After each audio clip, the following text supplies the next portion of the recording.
ఉన్న బంగారాన్ని విడిపించి ఆ రోజు ఆన్లైన్ రేటుకే మేము కొంటాం. Sharma gold company. సార్ నమస్తే సార్. నమస్తే. రాంప్రసాద్ గారు, ఒక 50 లక్షల రూపాయలు లోన్ పెట్టి ఒక ఇల్లు కొన్న పర్సను ఒక 9% లెక్కన వడ్డీ కడుతున్నాడు. ఆల్మోస్ట్ 180 మంత్స్ అంటే ఒక 15 ఇయర్స్, 180 నెలలు అంటే.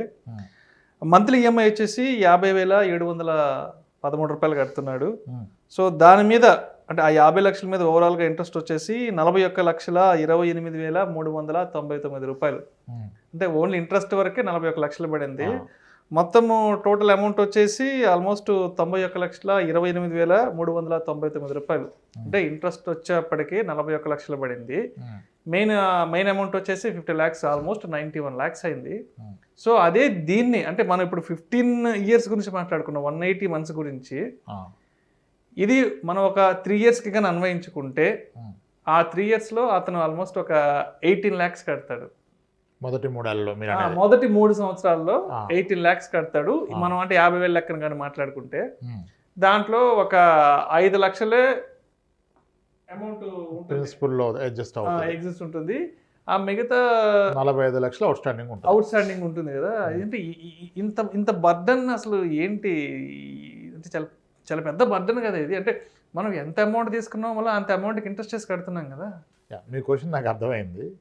ఇప్పుడు మీరు అనేది ఏంటంటే 50 లక్షల రూపాయల హోమ్ లోన్ తీసుకొని 15 ఏళ్ళు కనుక పెట్టుకున్నట్లయితే ఇంచుమించుగా 51,000 రూపాయలు ఈఎంఐ వస్తే మొదటి 3 ఏళ్లలో సంవత్సరానికి 50,000 నెలకి 50,000 చొప్పున సంవత్సరానికి 6 లక్షలు కనుక 3 ఇయర్స్లో కలిపి 18 lakhs పే చేస్తే ఆ రోజు కూడా ఆయన అతను లోన్ వైపు చూస్తే ఇంకా 45 లక్షలు అవుట్ స్టాండింగ్ ఉంటుంది.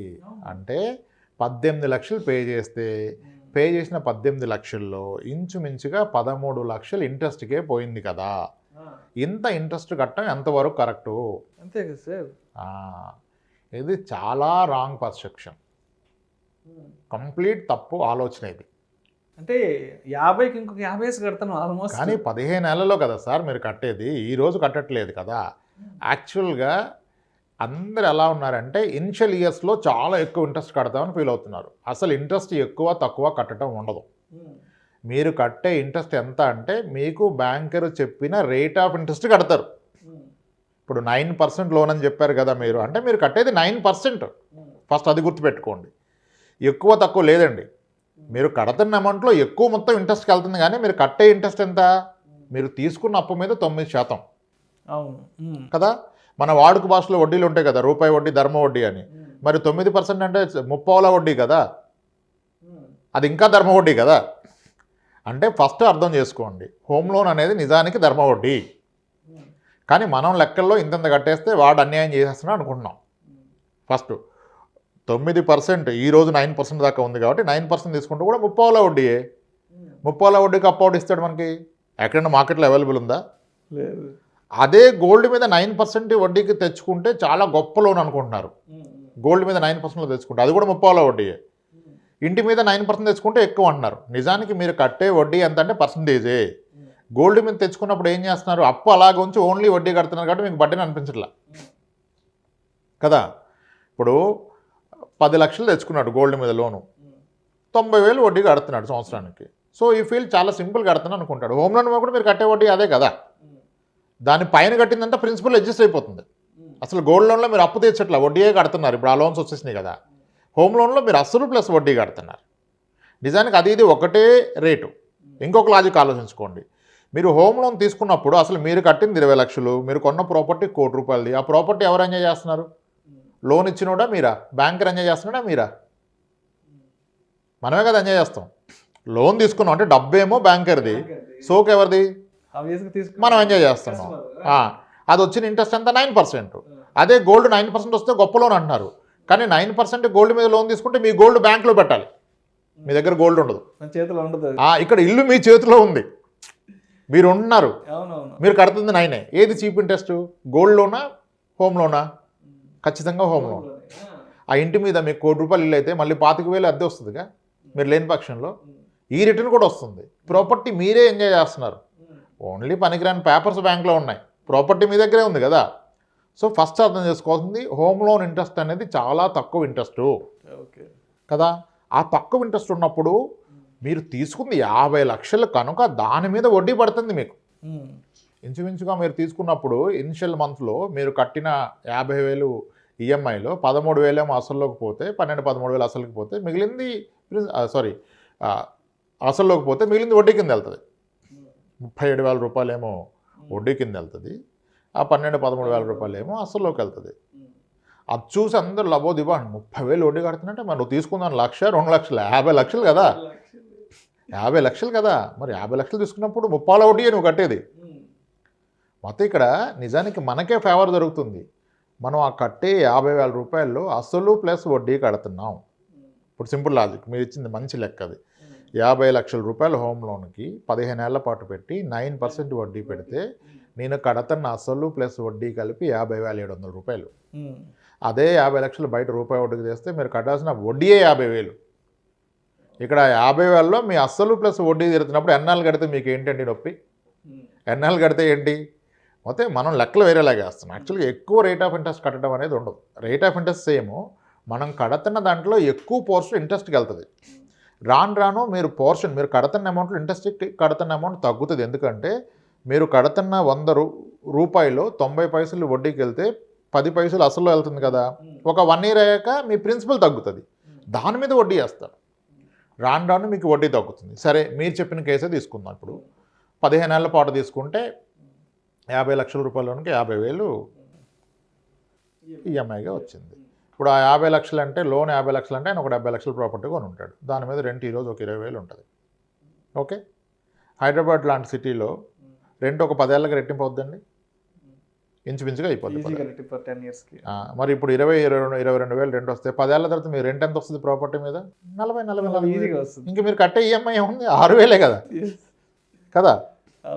సో కాబట్టి మనం ఆలోచిస్తున్న విధానం తప్పు. ఎక్కువ ఇంట్రెస్ట్ కట్టడం అనేది ఉండదు. మీరు కట్టే ఇంట్రెస్ట్ ఎక్కువ తక్కువ కాదు, పర్సంటేజ్ కడుతున్నారు. ఇంకొక ఎగ్జాంపుల్ చెప్తాను మీకు, దీన్ని ఇంకా ఫర్దర్ క్లారిఫై చేయండి. ఫస్ట్ నేను ఇప్పటిదాకా చెప్పిన పాయింట్లు ఏంటంటే gold loan home loan same rate of ఇంట్రెస్ట్కి వస్తున్నాయి. గోల్డ్ లోన్ అంటే తెగ ప్రీతి అందరికీ. గోల్డ్ తెచ్చామా వడ్డీ కడుతున్నాం, మళ్ళీ అవసరం ఉన్నప్పుడు ఫంక్షన్ వస్తే కడతాడు. గోల్డ్ బ్యాంకులో పెట్టిన వ్యక్తి ఏం మొక్కుంటుంది తెలుసా? దేవుడికి. మా అత్తగారి ఇంట్లో ఎవరికి పెళ్ళిళ్ళు కుదరొద్దని మొక్కుంటాడు. కుదిరితే గోల్డ్ ఇడిపించాలి కదా మళ్ళీ అటాలంటే కదా. సో గోల్డ్ లోను హోమ్ లోన్లో బెస్ట్ లోను గోల్డ్ కన్నా హోమ్ లోనే. Same rate of interest or less rate of interest. ఇక్కడ ఇంట్లో ఉంటూ ఇంటి మీద లోన్ తీసుకుంటున్నారు. అక్కడ మీ గోల్డ్ తీసుకెళ్ళి బ్యాంకులో పెడితే తప్ప గోల్డ్ లోన్ రాదు. మీకు మధ్యలో ఏ శుభకార్యాలు వస్తే ఇమీడియట్గా డబ్బులు కావాలి. ఓకే, తక్కువ ఇంట్రెస్ట్. నెక్స్ట్, ఈ ఎక్కువ రేట్ ఆఫ్ ఇంట్రెస్ట్ కట్టే అవకాశం లేదంటే మీకు ఒక ఎగ్జాంపుల్ ఇస్తాను. ఒక వ్యక్తి ఒక 11 లక్షలు పెట్టి ఒక ఎలక్ట్రిక్ వెహికల్ కొన్నాడు. ఓకే, అంటే 18 లక్షల రూపాయలు కారు కొన్నాడు. కానీ లోను ఆయనకి ఎక్కువ లోన్ పెట్టడం ఇష్టం లేదు. ఓకే, 10 లక్షల రూపాయలే లోన్ తీసుకున్నాడు అనుకోండి. ఓకే, నా ఫ్రెండే తీసుకున్నాడు, 10 లక్షల రూపాయలు లోన్ తీసుకున్నాడు. నేను చెప్పాను ఎక్కువ లోన్ తీసుకుంటే వద్దన్నాడు. ఎందుకు చెప్పాను లోన్ ఎక్కువ తీసుకోమని అంటే, ఎలక్ట్రిక్ వెహికల్ కొన్నట్లయితే సెక్షన్ 80 EEB కింద మీరు కడుతున్న ఇంట్రెస్ట్కి ట్యాక్స్ బెనిఫిట్ వస్తుంది. ఇది ఉన్న అన్ని సెక్షన్స్కి కాకుండా ఇది సపరేట్ సెక్షన్ కనుక 1,50,000 వరకు కట్టిన ఇంట్రెస్ట్ ట్యాక్స్ ఎగ్జెంప్టెడ్ అవుతుంది. ఇప్పుడు ఈ వ్యక్తి అప్పుడేమో నేను పాత కారు అమ్మేశాను కదా, మళ్ళీ ఆ డబ్బులు నాకు ఎందుకని అది ఇచ్చి కొంచెం అమౌంట్ ఇచ్చి 10 లక్షలు లోన్ తీసుకున్నాడు. 7% రేట్ ఆఫ్ ఇంట్రెస్ట్లో ఆ రోజు లోన్ వచ్చింది. అంటే 10 లక్షల రూపాయలు లోన్ తీసుకుంటే 7% ఇంట్రెస్ట్లో ఇయర్ మొత్తానికి కలిపి ఇతను కట్టే ఇంట్రెస్ట్ మా అంటే 70,000 ఉంటుంది. కానీ ఇతనికి యాక్చువల్గా ట్యాక్స్ ఎగ్జంప్షన్ ఎలిజిబిలిటీ 1.5 lakh వరకు పే చేసిన ఇంట్రెస్ట్ ట్యాక్స్ ఎగ్జంప్ట్ అవుద్ది.